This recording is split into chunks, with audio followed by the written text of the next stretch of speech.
What if I told you this beast was originally designed as a lightweight interceptor and would become a legend in close air support? She was so big that jokes about running around the massive cockpit to avoid enemy gunfire would become commonplace. She gained nicknames such as the T-Bolt, the Jug, and the Flying Firing Squad. Okay, so I made that last one up, but the really cool thing about the P-47 Thunderbolt is...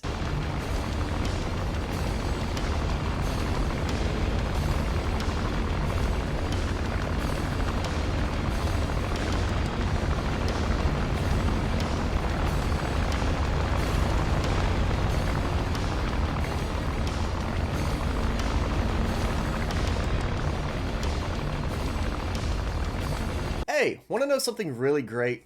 Arrowbrew Coffee Company. Arrowbrew Coffee Company is a small, American-owned business that air roasts their coffee beans to order. This means they don't have a big stock sitting around going stale. This ensures the coffee is as fresh as possible just for you. Smooth as silk and absolutely delicious, Arrowbrew Coffee is ATC owned and crafted by aviators. There is no better way to fuel your mission. And now is a fantastic time to try Arrowbrew Coffee. Use code JESTER15 for 15% off of your entire order. Link is in the description and the pinned comment below. Back to the video. That's good. One of Russia's leading aces of the Great War, Alexander Seversky, migrated to the United States in 1918 to escape the Russian Revolution that was tearing his home country apart. Now, what does a Russian immigrant have to do with the U.S.'s chunkiest fighter of World War II? He would later go on to found the Seversky Aircraft Corporation and would be responsible for designing and building the P-35, XP-41, and the P-43 Lancer. Looking at these, it looks like a Pokemon evolution chart with the Thunderbolt being the final form. Due to political reasons, Seversky's board would oust him from his own company, and they would later restructure it to become Republic Aviation. Having been designed around the Pratt & Whitney R2800 radial engine and a massive two-stage turbo supercharger system, the P-47 had over 2,000 horses to pull her through the sky. With an engine that big, it needs to have a big body to fit inside of, and designer Alexander Carvelli likes his planes like Pixar likes their moms. Thick. The two-stage supercharger didn't actually add power to feed the R2800, but at high altitude, it allowed the engine to have access to its own massive power reserves by compressing the inducted air to have the same density as air from lower flight levels.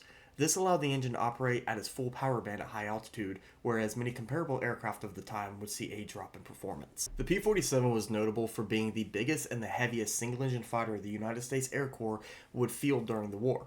Quite literally big enough to fit an entire P-51 Mustang inside of. Get in my belly! Despite its size, the Thunderbolt was very aerodynamic, having a drag coefficient of 0.217, bested only by the P-51 and the P-39.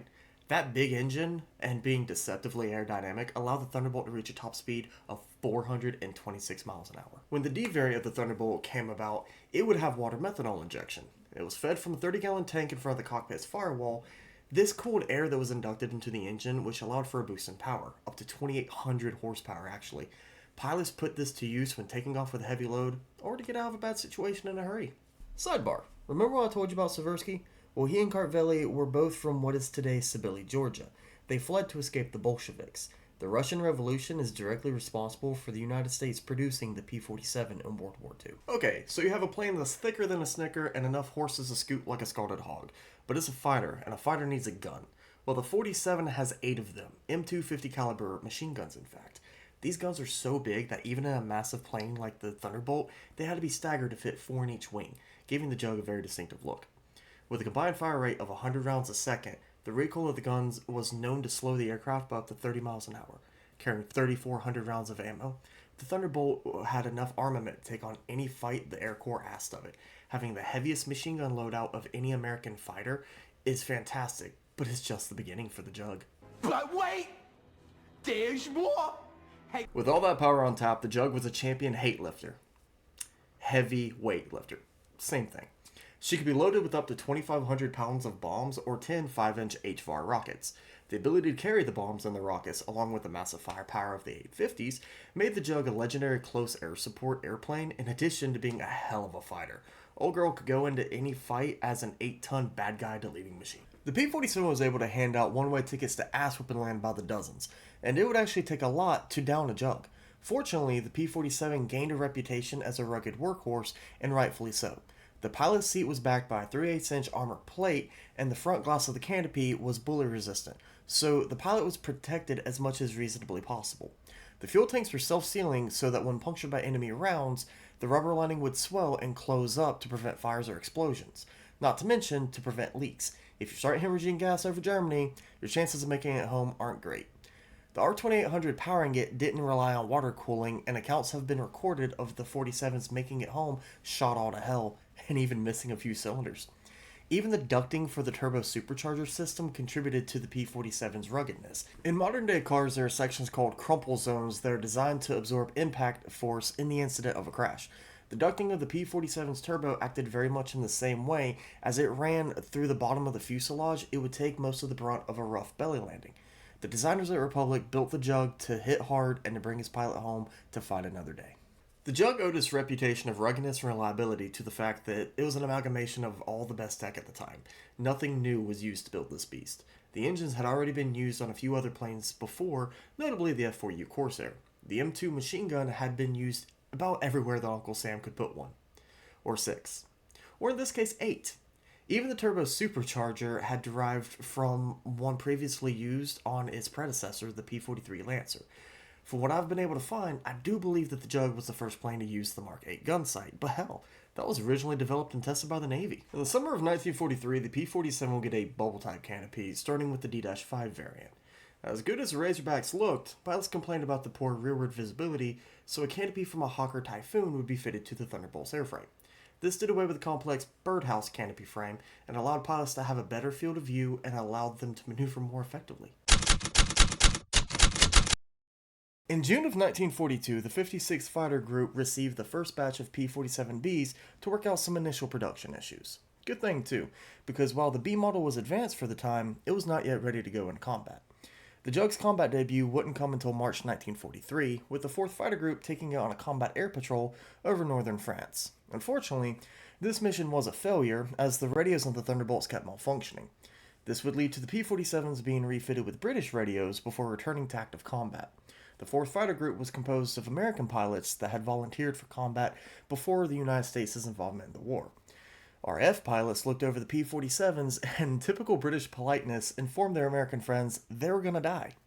Everyone believed that the Jug was too slow and unresponsive to survive the fights with the Luftwaffe.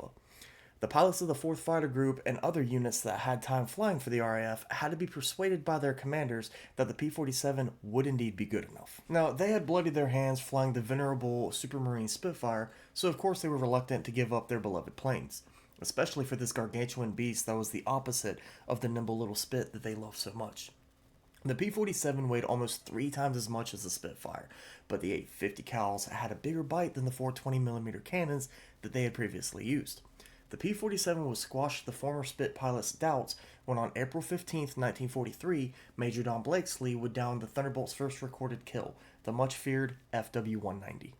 At the mission's debrief, Blakesley, after being told that the Jug could outdive the enemy, responded, "Well, it damn well ought to be able to dive, it sure as hell can't climb." Later that year in December, the 47's inability to climb would be addressed with the introduction of the paddle prop. This new propeller had wider, cuffed blades rounded in a paddle shape, hence the name. The difference in climbing performance and acceleration was like night and day. A good example of this is when ace pilot Robert S. Johnson outclimbed a Spitfire Mark 9B in his Thunderbolt equipped with a paddle prop. The new prop was worth 1,000 horsepower more and then some. Later I had the opportunity to mix it up with a Spitfire 9B, the same model fighter that had flashed past me in a climb. This time the tables were reversed. I was astonished as we both poured the coal to our fighters and the Thunderbolt just ran away from the Spit. In May of 1943, the Jug would go on her first ramrod, or escort mission, to Antwerp, flown by the pilots of the 56th and the 78th Fighter Groups. Fighter escort would be the main mission of the P-47 for the remainder of 1943. Initially limited in range by the R-2800's intense thirst, the 47 would use inadequate 200-gallon ferry tanks, partially filled, to extend its range. These tanks were not designed for combat, but they were good enough until purpose-built drop tanks were used in October of 1943. The Jug could apparently do anything and everything asked of it, and that includes anti-shipping. On June 25, 1944, when returning from an escort mission, 2nd Lieutenant Gwen W. Pearson and Lieutenants Wendell O. Pruitt, Lawrence D. Wilkins, and Freddie Hutchins came out of a fog bank over Trieste Harbor just to stumble across the German destroyer TA-27. The airmen quickly realized they were in a bad spot. They were flying at low altitude due to being low on fuel, And with the destroyer in front of them, they couldn't go directly over it or they'd risk a belly full of AA fire, and they couldn't go around it for the same reason. They figured their best bet was to attack and cause as much confusion as possible. So that's exactly what they did. Pearson and Pruitt dove on the boat, guns blazing. Pearson's fire walked up the side of the boat and found an open hatch, igniting the ship's magazine. The resulting explosion was enough that Pruitt's immediate thought was he'd have to get over or around it. Now, reports do vary whether the ship was sunk or just put out of action, but either way, the Tuskegee Airmen and their Thunderbolts knocked out a ship using just their guns. As the P-47 continued to serve, she showed just how versatile she could be. When not escorting her big friends, Thunderbolts would be used for close air support, ground attack missions, and search and rescue. Yeah, P-47s that had excessive time on the airframe would have a WW marking on the tail, meaning war-weary. These would be older, less advanced airframes that were not ideal for frontline combat, but still airworthy. These 47s would be modified to carry the extra weight brought about by two self-inflating dinghies, a 150-gallon fuel tank in the belly, and flare dispensers behind that. And they would also be distinguished by their paint jobs, red, white, and blue stripes on the cowl, and a yellow band on the tail. They were operated by the 5th Emergency Rescue Squadron, who would get the moniker Shepherd of the Seas, and they would work in pairs under the call sign Teamwork. Tracking bomber formations, they would listen for distress calls and use the Thunderbolt speed to get to the area quickly, just so they could help. Help is on the way, dear! This is Doubtfire! Help is on the way! The primary P-47 would circle over the downed crew, dropping flares and a self-inflating dinghy if need be. The second 47 would remain on standby to take the place of the first when he had to leave to refuel. The 5th ERS pilots would help coordinate rescue efforts, and in some cases, they would have to use their guns to protect either themselves or the downed crew. A total of 938 men would be rescued thanks to this unit. The P-47 would serve with distinction in Europe, even going so far as being the mount for the top two scoring aces in the theater, but the 47's service in the Pacific is unfortunately often overlooked. When General George Kenney took command of the forgotten 5th Air Force in the Pacific, he set out to acquire any and every airplane he could get his hands on. You gotta understand, Europe was getting all of the attention at the time, and the air forces in the Southwest Pacific had to make do with whatever they had. Even with that being said, the P-47 was not welcomed with open arms whenever it did come to the Pacific. The twin-engine P-38 was not available in sufficient numbers, and the Allison-powered Mustangs were not making a good impression. So, for the United States Army Air Corps, that left the P-47. Enter the 348th Fighter Group, commanded by Colonel Neil Kirby. Kirby was different. He was excited about flying the P-47, and being the brilliant pilot that he was, he gave a lot of thought as to how to use the big fighter to her strengths against the smaller, more nimble Japanese fighters that they would go up against.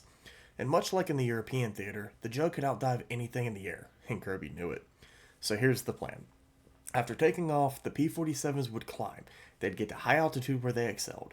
And once at altitude, the Jugs would turn towards their target, usually a Japanese base. When they arrived at their target, they would begin their diving attacks. The P-47 screaming earthward at Mach Jesus would be so fast that they could attack and pull away before the Japanese would be able to react. And what do you know? It worked! Between August and December of 1943, using this boom and zoom tactic, the 348th would be credited with downing 150 enemy aircraft at a loss of just 8 of their own pilots. And much like what would happen in the European theater, for a time, the P-47 would be the mount of the Pacific's leading ace, bringing Colonel Neil Kirby's tally to 22 confirmed kills. The 348th would eventually move on from the Thunderbolt, the model being phased out almost entirely out of the Southwest Pacific. Viable targets became more and more scarce. I guess it did its job a little too well. By the end of the war, the only unit operating the Jug in the 5th Air Force would be the 58th Fighter Group. They would use the Thunderbolt in ground attack roles, a job it excelled at. So, for the most part, the 5th Air Force moved on from the Thunderbolt, but the 7th. The 7th Air Force was keen to keep the big fighter in the action. The 7th Air Force flew an eclectic choice of aircraft including the P-36, the P-40, and even the underappreciated P-39. None of these had the range to really be put to use in the Pacific Theater, though. In mid-1944, the 7th would receive their Jugs and a complement of Mustangs to go with them. They would put the Jug to use during the invasion of Saipan, and what do you know? They let the Jug strut her stuff in the ground attack role. When the islands of Iwo Jima and the Okinawa would be captured, that would allow the Thunderbolt to resume its escort role. These islands would be used as a staging ground to launch heavy strategic bombing over Japan. Once again, the Thunderbolt would be able to fly along with her big friends. But it was shortly before this that the P-47 was becoming appreciated in the Pacific. enough so that a dedicated model would be built to fly over the vast expanses of the ocean. The P-47N would have 1,900 units ordered by the United States Army Air Force in June of 1944, with deliveries beginning in September later that same year. The N model of the Thunderbolt would have a lengthened wingspan with clipped wings rather than the typical rounded ones of its predecessor. This would allow for more fuel to be carried, and with the addition of drop tanks, the N model's range would extend close to 2,000 miles. That's enough to exceed even that of the long-legged Mustang. The N model Thunderbolt would enjoy action starting in spring of 1945 to the end of hostilities in the opening days of September.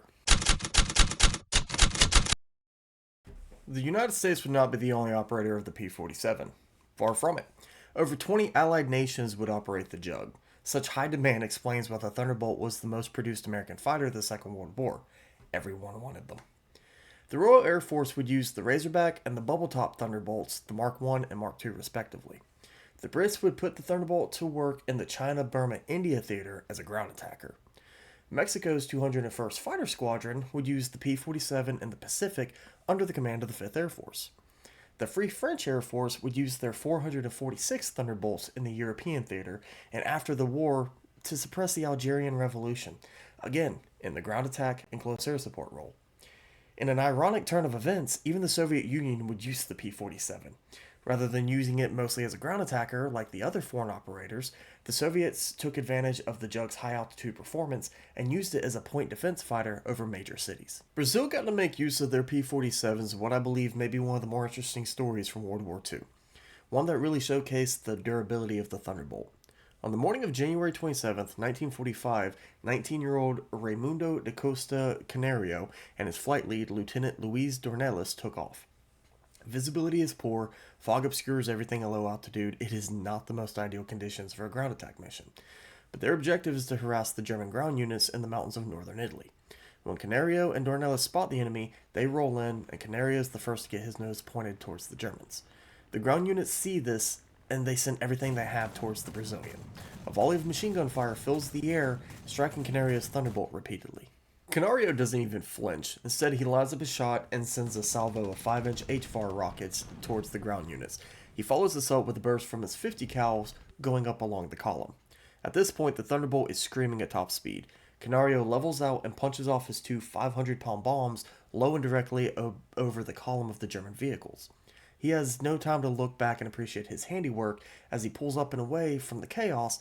Green 20mm tracer rounds are whizzing past his aircraft. The Germans, a bit offended it seems, are trying to take retribution on him. This catches Dornelles' attention, and he rolls in to take out the anti-aircraft gun. Opening up with his own 50s, the gun crew scatters. Dornelles passes low over the AAA and drops his own bombs, silencing the gun permanently. Forming up, the two Brazilian aviators can take stock of what they've done, and the flaming wrecks of two Tiger tanks are among the destroyed ground units. Up the road, they notice a moving silhouette of a third Tiger. Dornelles rolls in, lines up a shot with his rockets, and most of them miss. But one takes out the Tiger's track, immobilizing it. Dornelles calls to Canario to finish it off, and with his last 4 rockets, he nails the crippled Tiger, reducing it to scrap. Just like before, the two pilots climb up and away from their hunt, and just like before, Dornelles spots another target. This time a half-track with a tarp covering the back end. Believing that it may be carrying an anti-aircraft cannon, Dornelles rolls back in, greedy for another kill. All of the bombs and the rockets that they have brought with them have been used up at this point, but the power of their combined 50 cals should be more than enough. Being first in, Dornelles opens up on the half-track, causing the driver to swerve, attempting to avoid the onslaught. Now it's Canario's turn. He opens up with his own guns, and the thin armor of the half-track can't stand up to his overwhelming firepower, and boosh! A 50 caliber round finds the ammo stored aboard the half-track and sets it off, sending the vehicle up in a fiery explosion. Canario can't help but look back over his shoulder and admire the results of his handiwork. It's been a successful hunt, but when he looks forward again, his blood runs cold. Looming before him is a brick chimney. He reacts in a split second, slamming the stick back to pull over the obstacle, but it's too late. He feels the Jug lurch in the collision. 128 centimeters of his right wing is ripped away. Canario prevented the P-47 from snapping into a roll and was able to level out. The Jug continued flying. Dornelles pulls up alongside him, baffled at the damaged plane. He asks if Canario can fly it home, but Canario can't answer him. In the collision, his radio line had been cut. Despite his inability to broadcast, Canario is confident he can get his plane home. That is until two British Spitfires mistake them for enemy aircraft. The Brits pounce on Canario, their guns chewing up his tail. The venerable Jug just absorbs the damage and keeps flying. Fortunately, the Brits realize it's a P-47 they're shooting at, and they check their fire. The Brazilian aviators were able to make it safely back to base, and as a testament to the toughness of the P-47, Canario's aircraft was able to be repaired and carry him safely through another 50 missions.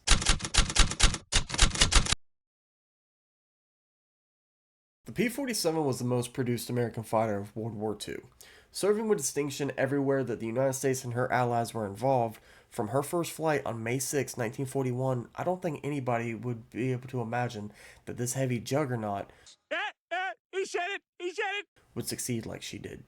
Racking up a kill-to-death ratio of 4.6 to 1, she was the aircraft flown by most of America's top-scoring aces in Europe.